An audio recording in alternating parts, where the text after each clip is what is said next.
Iva Cirkovic, wonderful, and a friend Naomi Lamb was going to come, but she can't. I don't think she's got a good excuse why she can't come. But he was going to, just a tiny bit of background. When we went to the last conference in Geraldton, we came across people who said there was possibility for this information with regard to museums and so forth. So we pursued that, and Vera's made phone calls and so forth and made a contact, and it's accumulated into tonight. So just waiting for Keith. Right. Light on, is it? No? Recording? You should see a red line. Is it red? Yeah, there's a red light. Is it? Yeah. Okay, thank you very much. Tonight is the 16th of May 2016, and I would like to introduce Iva Cirkovic, who's going to be talking about preserving archives, and I hope there's a lot of information that we'll be able to take away from it. So, thank you very much. Thank you. I'd just like to... Thank you. Before we start, I just want to introduce myself. And I'm Iva. I come from Western Australian Museum, from the Development Service. And just to tell you just a little bit about us, what we do, we provide support and advice regarding collection management, and grants and funding to any non-for-profit organizations that have collections. So we do that predominantly by our website. We have a lot of information there, and that at the end of the presentation I'll give you our address, and also at the moment our services are changing, so the website would be the best way to look and search for information. So tonight we're gonna talk just a little bit, just scratch the surface about preventive conservation. So when we were contacted by Vera, we've been told that they have a lot of books, photographs, documents in their archives. So that all comes under paper conservation and paper objects. So I'm just going to talk about that quickly, and of course you'll have time to ask questions, so feel free to stop me anytime you want, so I can write them down and answer at the end. So I'm just going to sit here because it's easier for everyone to see. So preventive conservation, I know it sounds very serious, but it's quite easy, and it's the most important part of the conservation. So it relies greatly on controlling the museum environment conditions and also your storage conditions. So it's very important where you keep your archives. And also, if you're planning to exhibit and display those documents and those objects, you need to know what are the good environmental conditions to follow for them to keep them safe. It aims to provide cultural object with a stable environment so that deterioration or damage is minimized. As you can see, it's non-invasive method of conservation. Under preventive conservation, you have cleaning, handling, storage, and packing. And also a very important part is transport and use. And also digitizing. Digitizing is also a very important aspect. I had a quick talk with Roger and Vera before I started, and for example, this video we're filming right now, that becomes an archive. If you're interested in finding out more about digitizing, you can find a link to national standards for Australian museums and galleries on our webpage. And over there you have explanation about what is digitizing, and it gives you very important links and procedures you should follow, and of course standards. So, like I said, the primary goal of preservation is to prolong the existence of cultural material. So to do everything you can to stop deterioration. That means cleaning, So just a gentle cleaning and safe packing. More than 90% of archives and records are paper-based, and that's, of course, the main reason I'm here tonight. And as you already know, I'm pretty sure, they include office, personnel files, maps, plans, books, photographs, sketchbooks, and etc. As you know, paper is made from plant fibers, and its quality and longevity it varies according to its composition. So different methods apply to different types of paper and to different mediums. So for example, artist papers are normally made from high quality cotton papers like cellulose fibers, and that may last for 100 years. But some newspapers are very fragile. They're made out of lower quality paper, and they might not last, so you would have to be careful. And I'm not saying that you shouldn't be careful when you're handling other types of papers, just they're more fragile, and they can get damaged easily. So, as I said, environmental factors are very important. So, there are several things you need to think about, which is temperature and relative humidity. And these two kind of work together. They're... excuse me? You get human test. Yeah. Oh, that one is very important. Light and UV levels, different kind of pollutants, insects and pets, and yes, of course, human influences. So, like I said, relative humidity and temperatures work together, and they're closely related. So, to avoid any damage, it's very important to keep those ones steady. So, you want to avoid any big fluctuations. So, by the book, it would be to have a temperature around in your storage area. You should have temperature around 20 degrees, minus plus 2 degrees. And the relative humidity, you should keep it in around 50%.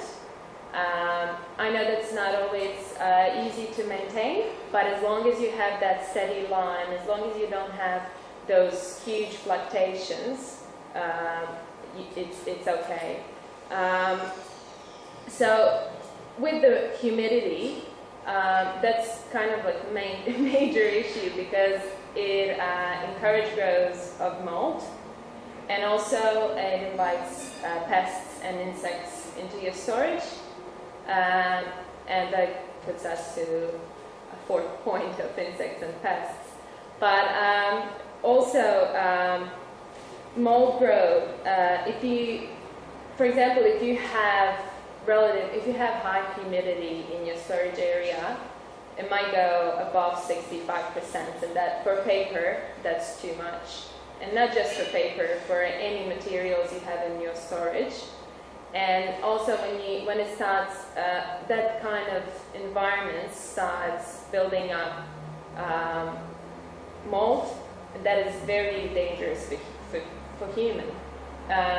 So it's not just because of your archives, it's also because of your health, because it's very toxic. Mold is very toxic, so you should really try to avoid those kind of environmental conditions if you can. So if you keep relative humidity below 45%, it will cause brittleness, shrinking, and cracking. And materials such as paper actually expand and contract as they absorb and release water, and that creates a lot of cracking, a lot of warp pain, and all those kind of damages you want to avoid, because that's the way you lose your information. And since that is archived, that could be your main source of information. You don't want to do that.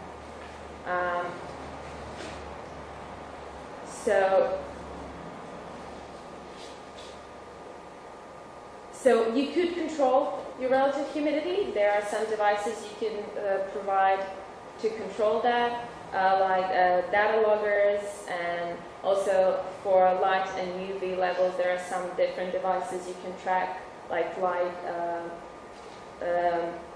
Also for UV, let's start with light. So light, it doesn't matter if it's a seen component, the one spectra that we see. What causes the big damage is actually unseen spectra of the light, which is UV and infrared light, and that makes very particular types of material, like paper, and very fragile types of material, and also textiles, not just paper, makes it very fragile.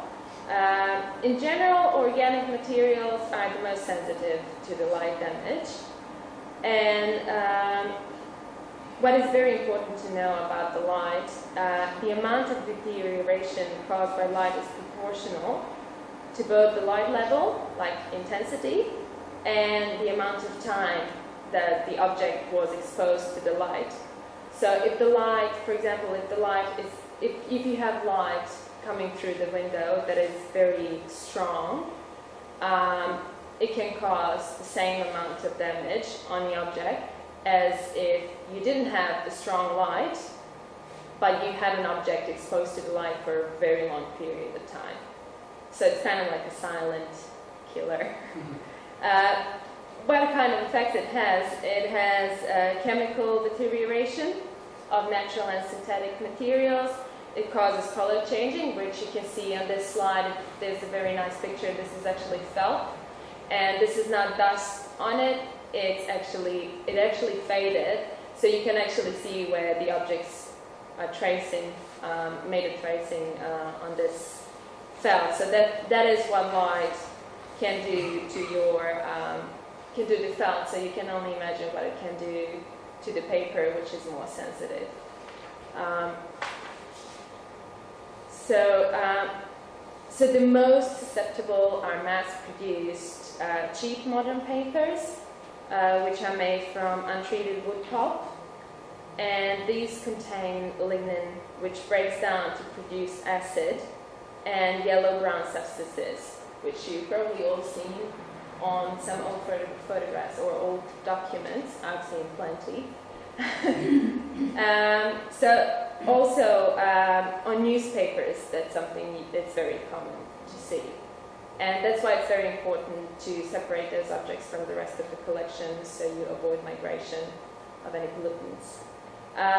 So once speaking to pollutants, they can be broadly classified into two groups, like particulate and gaseous. So you have dust, dirt, and different kind of fluff.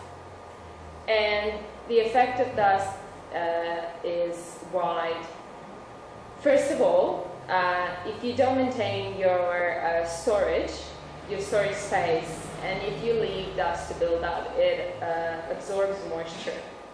That is the perfect food for insects. That creates mold. That creates deterioration on your documents, on your papers, on any type of objects you have. It creates little scratches, and it creates like abrasions. And of course, dust absorbs any other pollutants. So it's very important to keep it away, to maintain your storage space clean, and also your display cases, if you have display cases, maintain them clean. So dust them off, occasionally vacuum. Make sure that you have closed windows so you don't have dust coming in. If you're using vacuums, it's also very important to use filters, because you don't want that dust to circulate. There's no point then.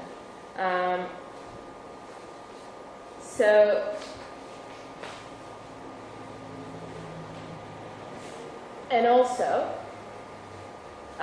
human influence, which was very interesting to find out, but human influence is actually a very big cause of deterioration, and that is poor handling. It's very, very important that you handle your objects with care, to pack them.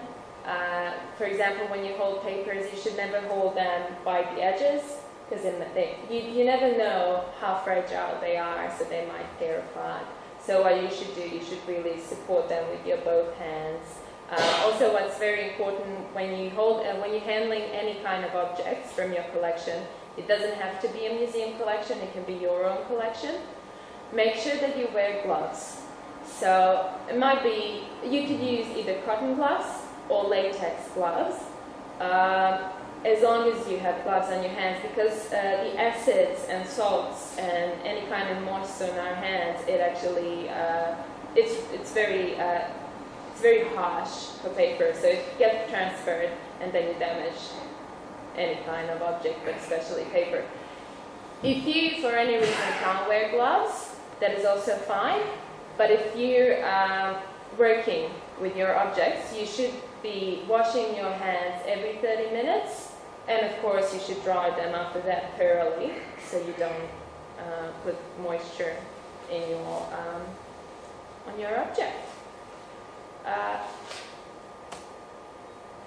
So I know we don't have enough time, but I wanted to talk a little bit about cleaning of your objects, and so cleaning is also one of the parts of preventive conservation, and there are some things you should know about paper. So you already know that paper is very, very fragile.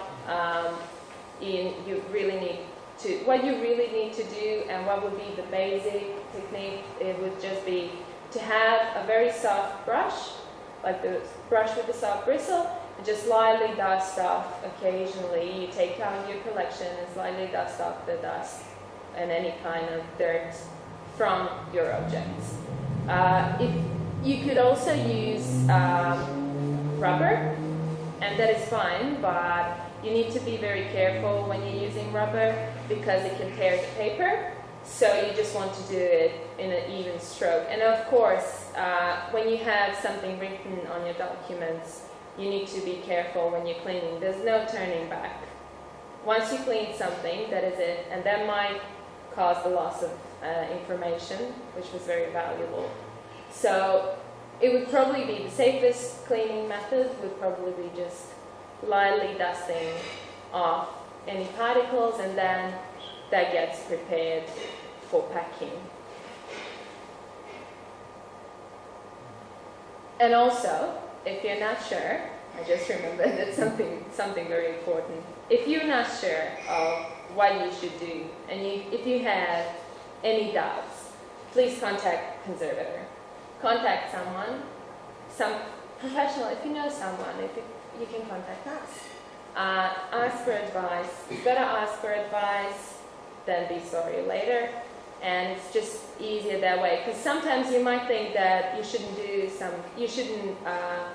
clean some of the objects, but they're too fragile, and if you do that, you can cause a lot more damage. So it's better to ask for advice before you start any kind of cleaning.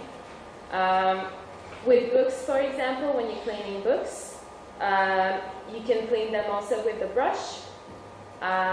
Make sure that you clean away from the spine of the book, and also if you have a fragile book, just be vigilant of how you handle those pages, and especially paper. And with some books, the covers are made out of different material.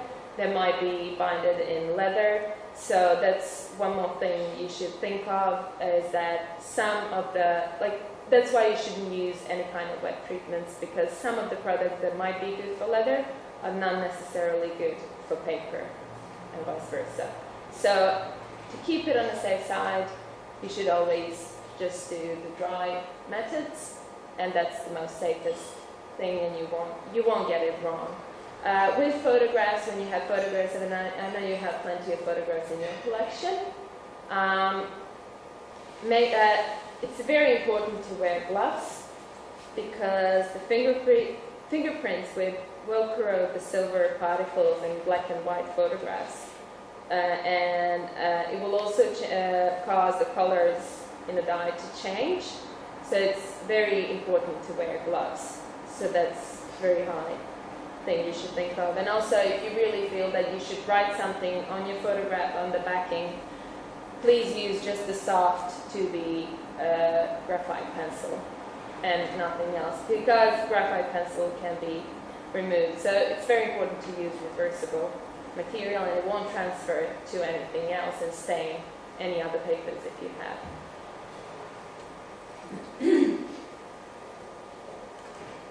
So, to talk a little bit about packing and storage,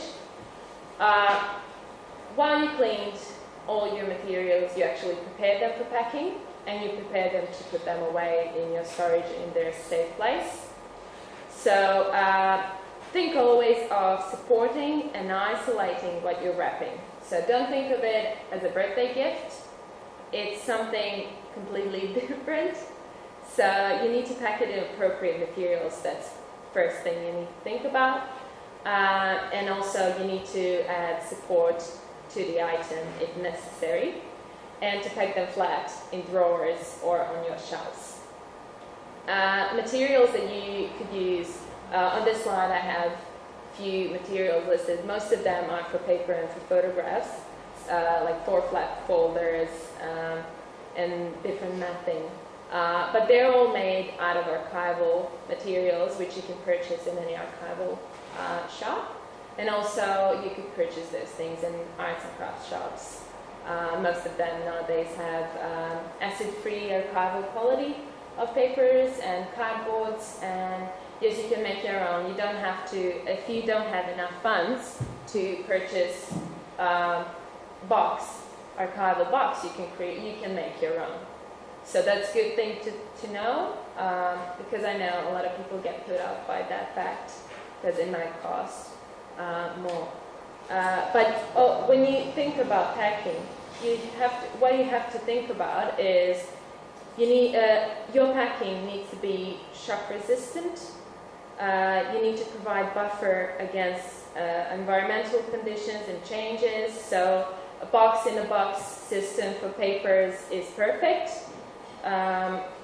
Also, you need materials that you use need to be chemically inert, and also you need to reduce the contact between the items and minimize the handling. So if you have something very nicely packed, like if you have very important photograph put in mapping with mylar, or like document with mylar, you do not have to take it out. And that's the most important thing. You don't have to take it out to get the information from the document. You can look at it while it's safely in its packaging. So that's very important.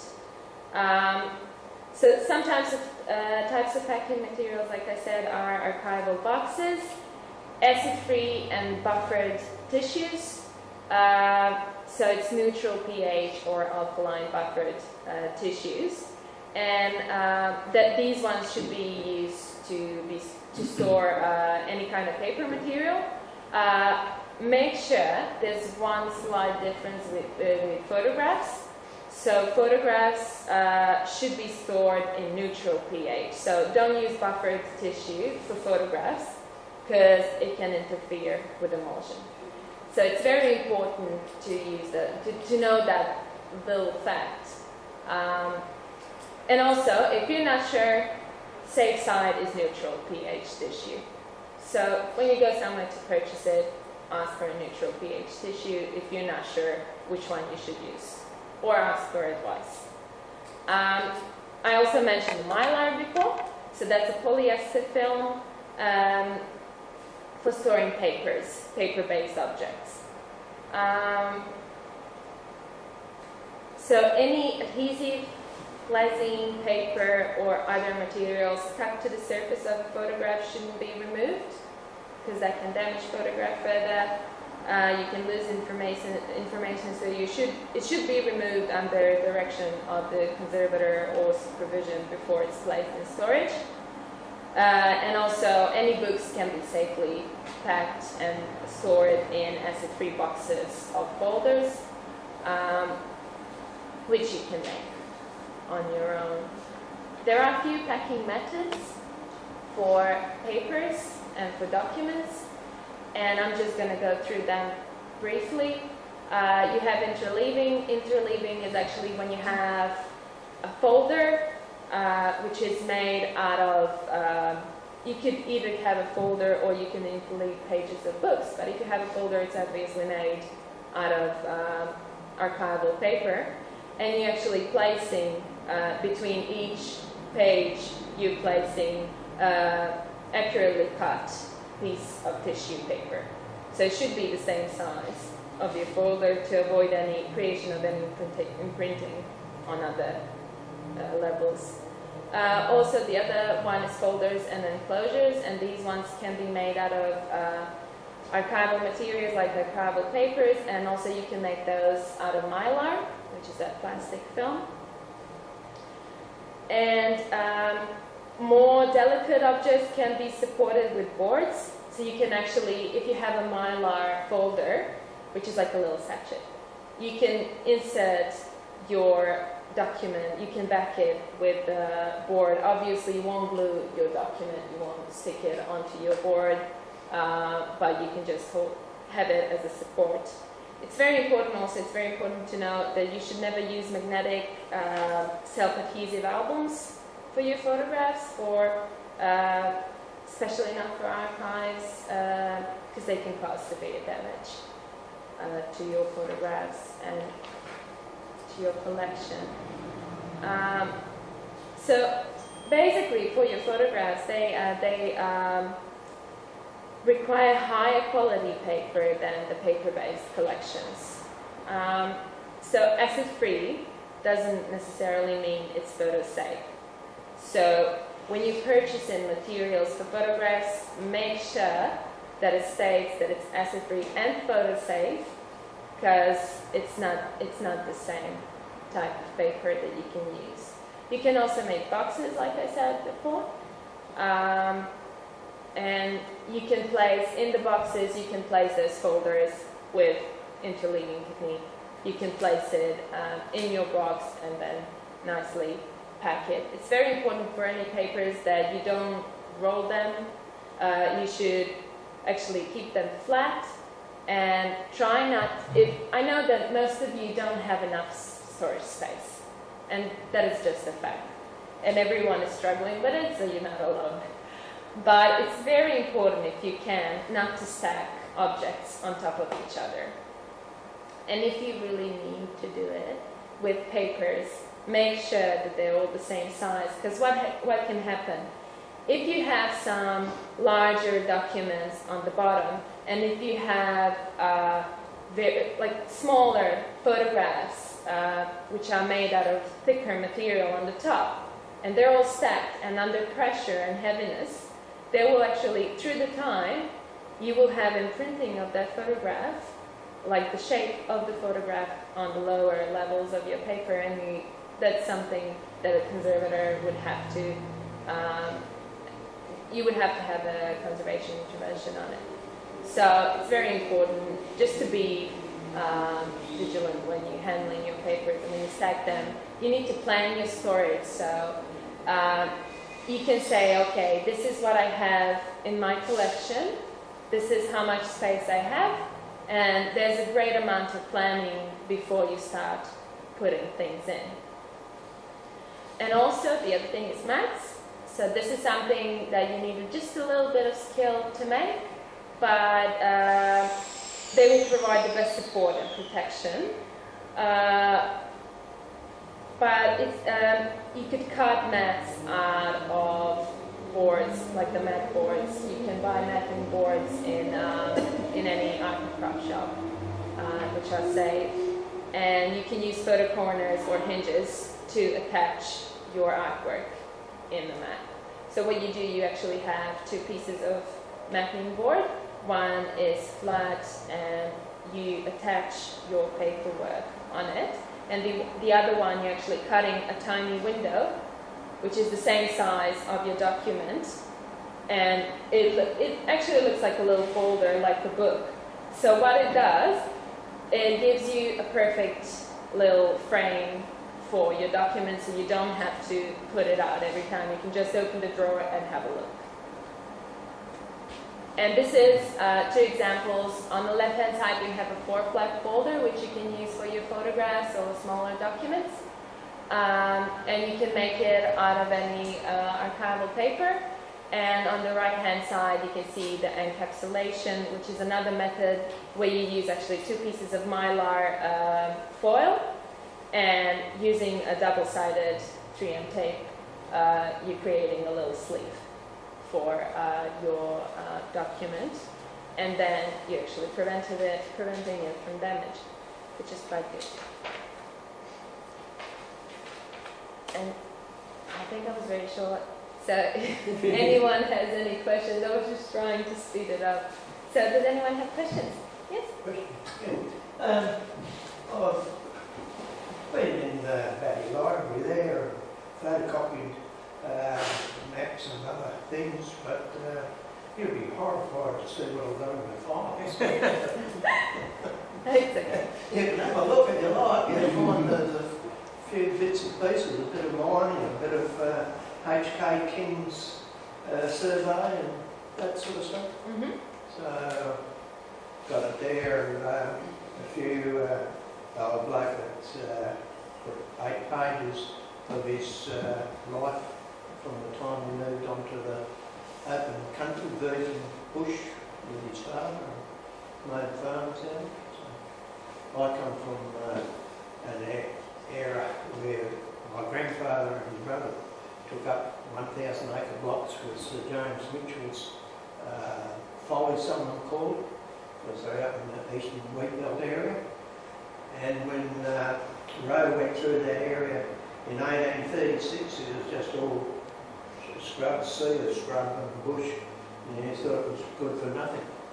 But he didn't know there were minerals out there as well when he passed over. Anyhow, that's just to give you a... Can I make a comment there with regard to Colin?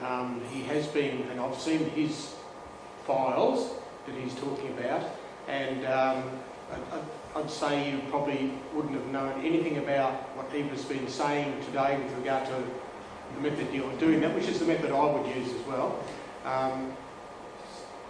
And I think Colin's alluding to his example would be exactly what you shouldn't be doing with regard to that. But having said that, really valuable stuff that he's collected, but it's still readable. And if we're ever thinking about, okay, what are we going to do with that in 200 years' time? Is that still going to be around for people to appreciate it? It would have to be treated in electronic stuff. Yes. So it's very important to digitize. That's why I mentioned it at the beginning. Yes, you can keep the original in your storage under very, very low light level, like no light levels at all. I'm assuming that's a very significant item. So you need to make sure that the original item is kept safe. But what you want to do, if you still have readable information on it, you really have to digitize it and to use high quality scanners for digitizing. It's not really. That is the best practice. So you should be looking into it.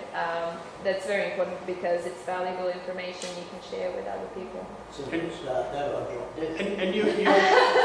Colin has been doing that actually. He brings his stuff along, and we have been doing that. We've been transcribing some of it, and we have been digitising it, which makes me think about one of our most valuable collections we've got is our scrapbooks, where we keep day-to-day newspaper articles and all that sort of stuff. That's really the stuff that we refer back to quite often the most, and it holds those things in particular in our lifetime, or we can remember, which becomes valuable when you're a bit more long in the tooth, and you can look back 20 years ago in Maylands and all that sort of thing. So we've got Suzette looks after our scrapbook, and she's got an area where she's doing that. And but you mentioned with regard to digitising, I guess that kind of would be the way to preserve that. But if you have any doubts, please go to our webpage. So all you need to do is just type in WA Museum, and under Development Service there is an entire section about digitizing. And also there's a link towards national standards, and that gives you benchmarks. So it's a very good document you should all have. It's free online. With digitising, if I may, what format digitise? So ideally it should be raw format or TIFF. Those are two formats you should keep in your main database, and you could use JPEG for just as a general user, but you should keep it in a raw format. That format collects most of the information, great number of information. So, according to standards, that's something you should follow. And we're currently updating standards, so it will have more on digitizing, and not have plenty. So, Bill, did you want to mention that? Storage space. With the coloured photographs of modern days, they tend to fade, don't they? yes, they do. So is there any way around that apart from digitalising them? How do you mean? Is there any way to prevent fading? To preserve them, yeah. I would just say keep them in. So what? You just have to keep them in good storage with no light. And if you have some significant photographs, contact conservator, and they can give you more advice, or maybe some of them treated or hard to stuff. My background is more paper, just documents. But I would just say keep them in a good storage, away from any light. Like when you have displays, for example, if you have display somewhere in the open, and you know that you can't have perfect environment conditions, especially light. During the night, cover the display with the cloth, and that will at least minimize, not just during the night, but you can just keep it open during the opening hours, and the rest of the time you can just cover it with your cloth.